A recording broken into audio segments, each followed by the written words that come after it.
On today's live daily news, we kick off the 2022 high school football season with Cover 1. Plus, we break down everything you need to know about what's going on out at the San Angelo Animal Shelter.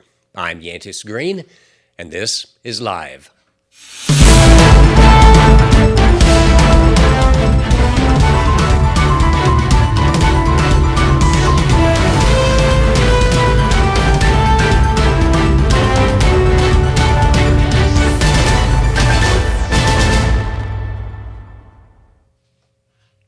This show is brought to you by All-American Chevrolet. Chevy.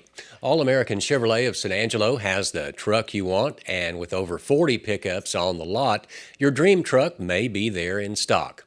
Until the end of August, you pay $0 down and can get 2.89% APR for 60 months on any of the all-new 2022 Chevy Silverado Limited Crew Cabs with approved credit through GM Financial. All-American Chevy is in San Angelo is a fun place to shop for a new truck at 203 North Bryant Boulevard or online at allamericanchevroletsanangelo.com. And the City of San Angelo Animal Shelter is in trouble. Thursday evening, the city's Public Information Department shared the news that the shelter must find temporary homes for all of the 250-plus pets by September 1st. This massive exodus is due to a cockroach infestation that has taken over the shelter. No dogs have reportedly become ill or have been injured, but they cannot properly exterminate for the roaches with the dogs in the shelter. Concho Valley Paws is working with American Pets Alive and the Best Friends Animal Society to find rescues to assist in receiving dogs for adoptive placement. They're also looking for local folks to be temporary foster options for shelter pets. The shelter currently has 282 dogs and 88 cats. And we will keep an eye on that situation. Last night, drama turned into violence at the South Concho Mobile Home Park on Cox Lane. According to the San Angelo Police Department, late Thursday evening, officers were dispatched to Champion Lane for the report of a shooting. At the time, police told reporters that a domestic disturbance led to the shooting. One witness, however, told our reporter at the scene that a burglary started it all. No injuries were reported, and the San Angelo Police Department confirmed this afternoon that they are still investigating that shooting. Also, football season starts tonight, and that doesn't mean that fall-like weather is here yet. For this weekend, expect warmer temperatures in the high 90s in the afternoons. For tonight's game, temperatures will kick off around 94 degrees locally and won't get under 80 degrees, especially through the end of the game.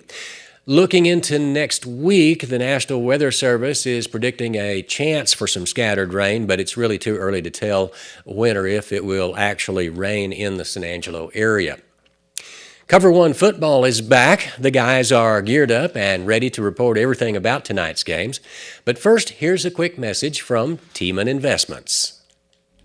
I've always known that I wanted to be a teacher. I wanted to help students maximize their potential. It's something that I'm good at, but planning for my financial freedom, that's something I leave for a professional. That's why I chose to team up with the advisors at Tiemann Investments. They not only understand me and my goals, but they understand the market, what's important now and in the future. They provided world-class advice right where I am, here in West Texas. Connect with Tiemann Investments to visualize your financial dreams. All right, it is that time. Cover 1 football is back. Texas high school football is back. James, are you ready? Are you excited? Let me hear it one time. I'm really excited for this year of Cover 1. Absolutely excited. All right, well then let's not talk about how excited we are. Let's just get into it. We got a bunch of good games tonight.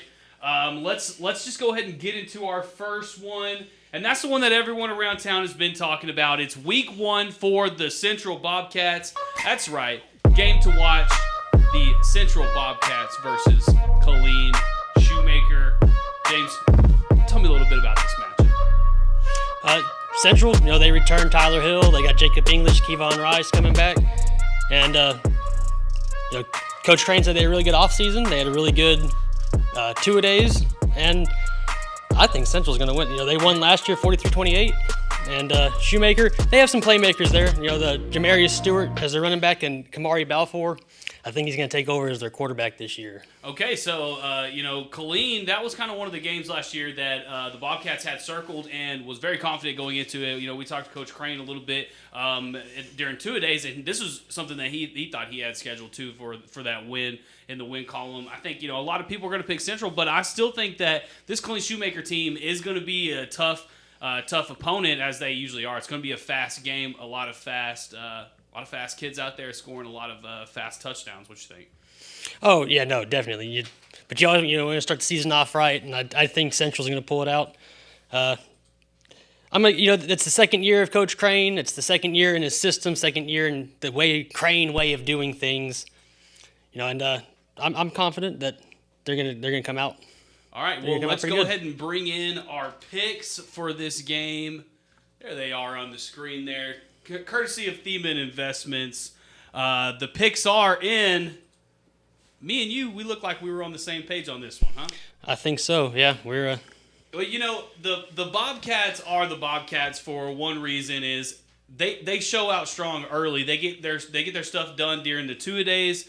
And they get ready to go. They got Colleen Shoemaker. They're going to have to make a drive. It's going to be one of the longer drives that they're going to have this year. But just like Coach Crane says, it's always a business trip. Oh yeah, it is. It's not El Paso Montwood yet, but Shoemaker's going to be a good game. Yeah, definitely so. And remember, that game's going to start at 7 o'clock, and you can check out the scores and stats, and we'll have highlights. We'll have instant highlights coming right to you. Only on Cover1. Let's move into our next game here. And this one's going to be at San Angelo Stadium, James. Tell me what you think about Lakeview going against the Golden Tornadoes. Lakeview and La Mesa. I think they got a new quarterback there at Lakeview, Medley. Okay. And he's got a couple of big weapons in Devastian Manley and Wyatt Henry. But La Mesa has a running back. He's just an athlete. He had almost 800 yards rushing last year and 9 touchdowns. Then on defense, he had 8 interceptions. So they're going to have to definitely game plan around him, how to not hand him the ball, how to not throw it to him. There you go. And of course, Lakeview is always Lakeview. They have a hard time. At least that football program has had a hard time in the past of putting it all together. This year, though, things are going to be a little different for the Chiefs. Usually it's automatic, I'm in the playoffs week 1. This year, we got a new district, so that means they're going to have to win some games to get into the playoffs. And I think tonight we're going to see if this team's going to be staying home when it comes about November time. Yeah, last year they lost by 6 to La Mesa. But they're in one of the tougher districts this year. I think when they got realigned into a pretty tough district. Yeah, they have Lubbock Estacado. They also have Andrews in that district. So those are 2 big powerhouses. I think maybe Big Springs mixed in there, and there's one more other team. But definitely Lakeview's going to have a hard time. So this is going to be a good test early for those teams kind of around that area from where they're going to be playing at a lot. Oh yeah, no, I'm looking it up right now for their district. It was a pretty good one. Yeah, it's Lubbock Estacado, it's Andrews, it's Lakeview, it's Big Springs, Brownwood. Brownwood yeah, Lions, so that's you got right. the Lions in there too. Always that's a good right. team. But this La Mesa team, it's going to be kind of a good look about how these West Texas, the South Plains West Texas kids are going to be looking that they're going to be playing for at district time. Right, yeah, no. Keep it away from Luke Martinez and just do your thing. I think they have a pretty good offensive line. I think they have a couple offensive linemen there too at Lakeview who are going to try to keep him upright. All right, get the ball ready downfield. To show some picks? I'm ready. All Let's show some right. picks. Unfortunately, for these people out in San Angelo, they think, oh, this Cover1 crew never likes Lakeview. And today, we'll show you that things never change. We may be missing the other part of Cover1, but you know what? There's one thing that me and James can always agree on, and that's Lakeview. Hey, people said we didn't like Grape Creek either, and I had a really nice conversation with Coach Theo There you go. Yesterday. So they're going to have a hard time. Of course, this is like we said, it's going to be a fast-paced game. I think it's going to be a high-scoring game. Usually, these two teams aren't known for their heavy, strong defenses, but Coach Kovar over there at Lakeview is known for doing the spread, and they're going to throw the ball, and they're going to try to score some points. And I just think at the end of this, I think that the Golden Tornadoes are just going to have that little bit more of that firepower and just that speed that's just going to maybe just take them over the edge. What about you? No, yeah, I agree. Manley's a pretty big receiver, so I think maybe you can have a Hail Mary at the end of the game, throw it up to him. You might be able to get something, but I think La Mesa is going to come out on top. I think that dynamic of Luke Martinez is just he's a really good player, and it's going to be hard to try to keep him out of the game. All right, so remember these picks are brought to you by Thiemann Investments. If you need to make some financial decisions, go talk to them. Promise you they're going to make you a little bit of money. Moving on, James, let's go to our next game here. And this one is going to be interesting because this is the very first time that the Water Valley Wildcats will be playing an 11-man football game. I don't know about in the history, but for sure in a long, long time they've been pretty good in the 6-man game. But now they're moving into 11-man. They got their first game tonight against the TLCA Eagles of Abilene, not of San Angelo. What are your thoughts, James? I want to say Water Valley was 11-man back when I was in like junior high, or not junior high, just early high school. Okay. And I think they went to 6-man somewhat recently, not super, but they were making deep runs in the playoffs back when even last year they made a good run into the playoffs. Right, they're always a really good football team. That's why I Right. picked this game. So I circled it because I said, guys, I want to have somebody out there so that we can see what it's like, because this was a dominant 6-man team. I mean, surely, sure, they're maybe not, Garden City or Sterling City, or Richland Springs, but that Water Valley team did do some big runs that got them into really far in the playoffs. And so I'm curious to find out what's going to happen when we switch over to 11-man.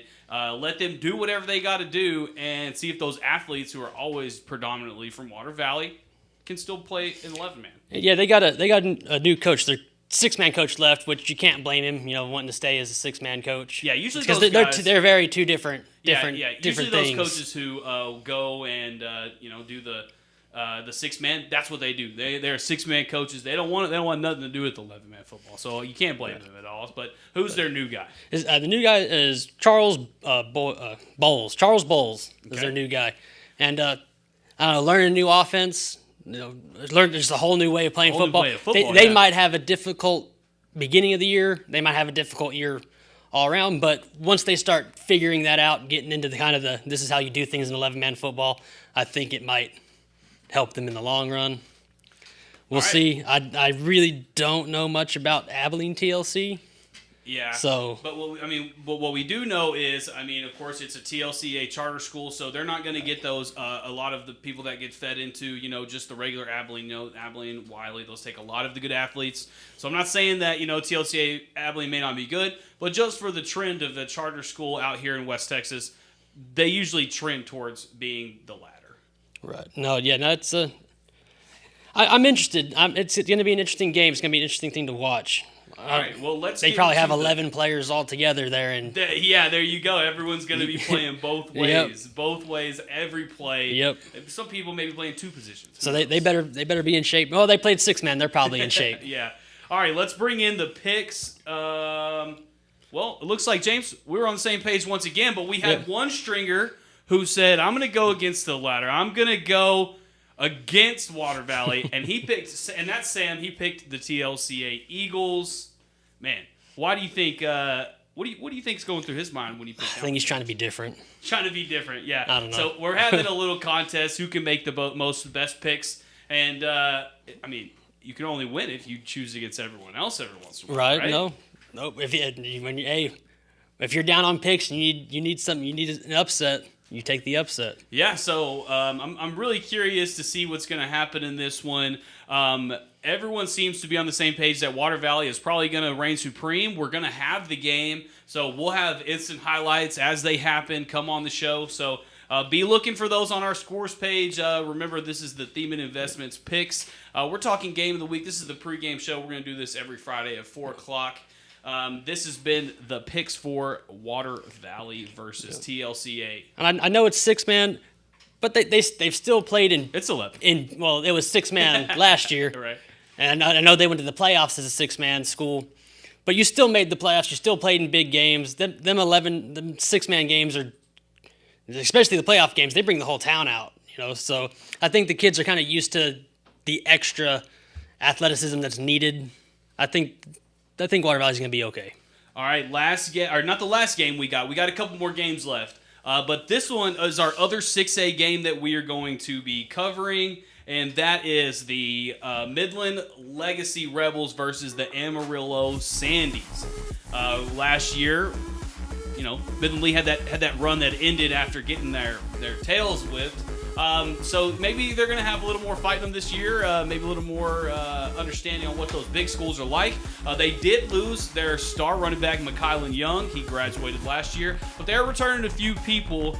James, what do you like about this Midland Legacy team?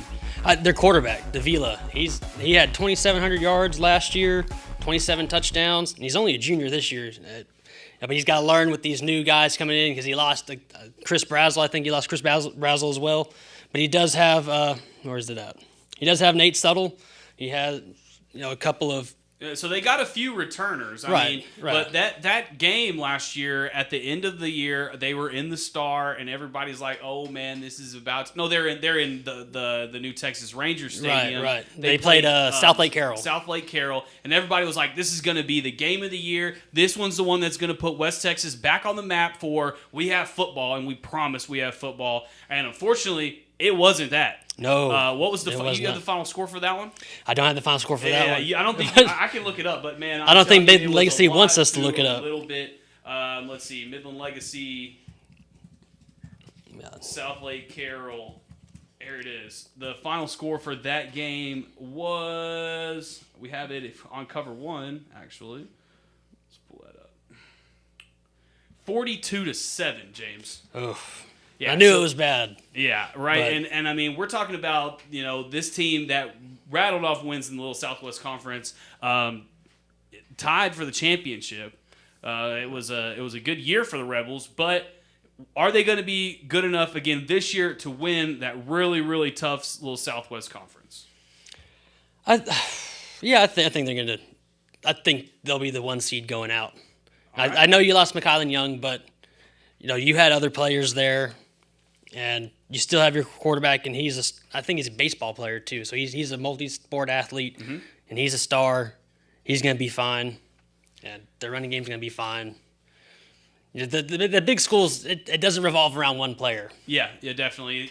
When you have people playing on both sides of the ball, small schools, that's one player. But in these 6As, you don't see that much. People are usually their position. They don't. Right. There is no running back, linebacker, or exactly tackle, defensive tackle type of thing. Exactly. All right, let's bring in the picks. Right. James, we were on the same page again, but we did have, once again, one of our stringers. He picked the Amarillo Sandies to make the upset week 1 against Midland Legacy. I talked to him, and he said that mostly he picked this because, one, everybody else is going one way, but the other way is just like that Midland Legacy team had a really tough time.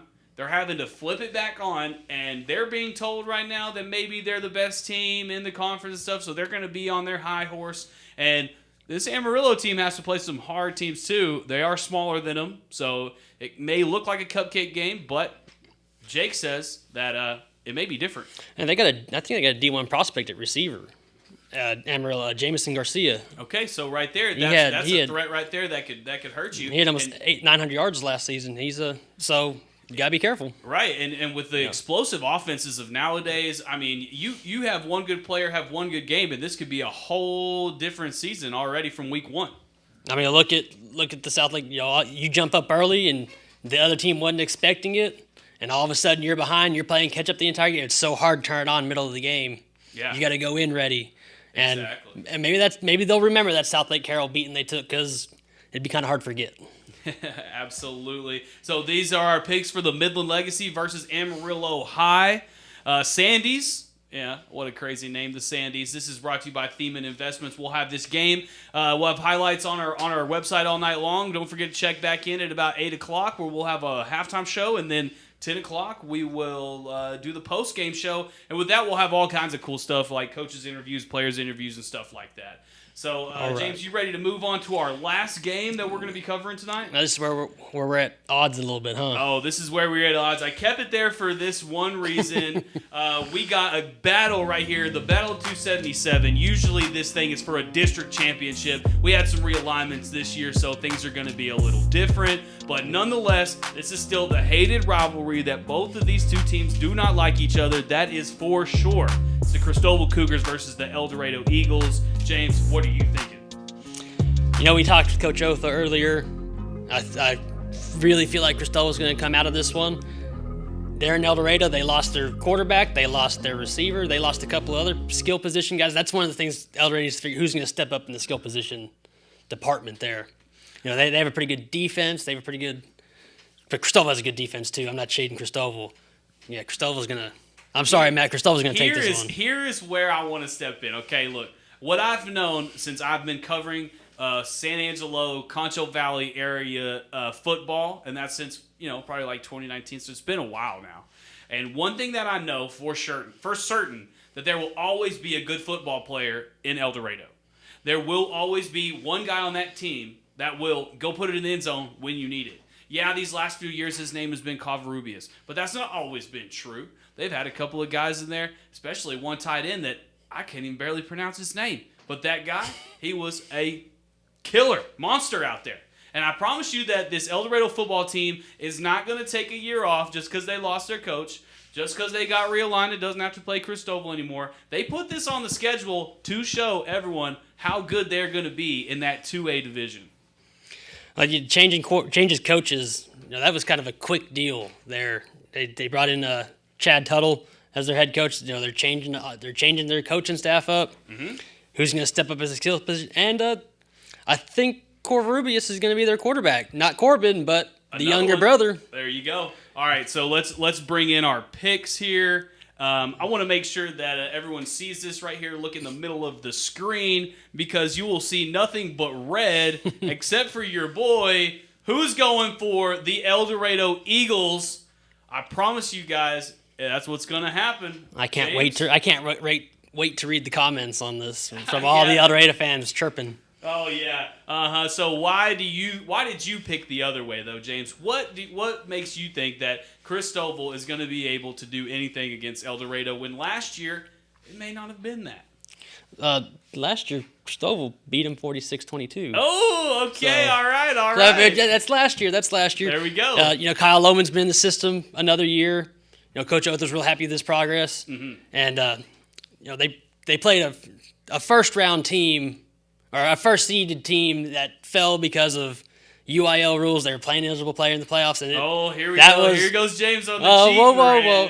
I mean, we can go on about that. But, Cristobal battled hard in that game. And, they lost the running back. They got catcher Joyner, though, who's, he's going to deliver hits as much as he takes them.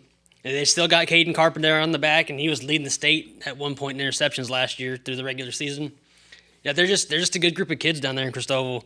And another kid you need to be listening for is Nikolai Nelson. His name kept popping up at Lano last year.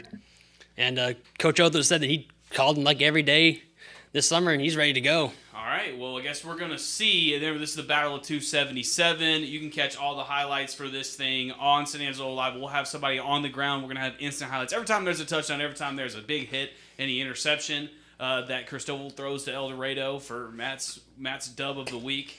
That'll be all good. But you can check them all out here on SanAngeloLive.com. James, do you have anything else you want to get to before we say goodbye and get ready for tonight? We got some other games going on that concern some teams in the area. Wall plays Eastland in Eastland. It's always a good first week matchup for those guys. Right. And Wall's always prepared. Houston hot guy is always going to have his guys ready to go. Odessa Permian plays Abilene. They have an offensive lineman there who is committed to Clemson. And I don't know if everybody knows this. Gary Gaines passed away earlier in the week. He was a legendary coach there. Right. If you've seen Friday Night Lights, right. Everybody clear eyes with a full heart. Yeah, exactly. So they'll probably be doing something for him, probably. Absolutely, I think so. And then Winners is playing Cross Plains. Earlier this month, Ryan Hopkins was a senior at Cross Plains High School. He's killed in a car wreck. And their coach there in Winters, Matt McCarty, pushed all the fans to wear purple in honor of Ryan Hopkins. That'd probably be a pretty cool scene to be at. Yeah, absolutely. So if you're at Cross Plains, make sure you go ahead and send us something on that, because that's going to be cool. Winters. It's going to be a Winters. I'm sorry, it's going to be a full Cross Plains. Everybody, even if no one's going to be wearing Winters blue. Week 1, it's all about Cross Plains to just memorialize that kid a little bit. I know football is king in Texas, but some things are mean a little bit more. Yeah, and that's exactly. certainly one of them. And then Jim Ned and Holly, that's kind of big country. I know that. But Jim Ned lost a lot of players to graduation. They lost Wishart. They lost Yardley. Right. And Holly represented 2A in state last year. They lost to Shiner. Yeah. But they still went, and they're going to be a good team. That might be a dogfight there. That might be one of the best games as far as area. Yeah. Not really, it's Contra Valley, but Contra Valley, big country. One of the other games that I want to throw in there too, Dave Campbell's football picked Brady versus Comanche for their week 1, so we might want to be on the lookout for that one, because they may have some action going on right there. All right, we'll pay attention to it. Hopefully, if you're out there at the game, send us highlights. See if your highlight makes the cover 1. There you go. All right. This has been Cover 1. I'm Matt Trammell, and this is James Bellini right here. You can catch us every Friday. We're going to be there at 4 o'clock to do the pregame show, 8 o'clock to do the halftime show, 10 o'clock to do the postgame show, where we're going to wrap it all up. During this, you're going to see highlights. You're going to see scores. Of course, you already saw what our picks are and the games to watch that we're thinking. We got a little bit on the players to watch. But later in the show, we'll bring in our analysis. Ryan Chadwick, Isaiah Garza, all these guys that you saw do the picks. We're going to bring them in, zoom them in, see what they're thinking about the game. We'll actually have highlights from the game. And like I said, scores as well. And then after and during our post game, we'll have interviews from coaches and players and all this good stuff that you aren't going to want to miss, I promise you. Remember, tonight, 4 o'clock, 8 o'clock, 10 o'clock, that's where you'll see us. For everybody here, I'm Matt Trammell, and this has been Cover 1. We'll see you here in a little bit.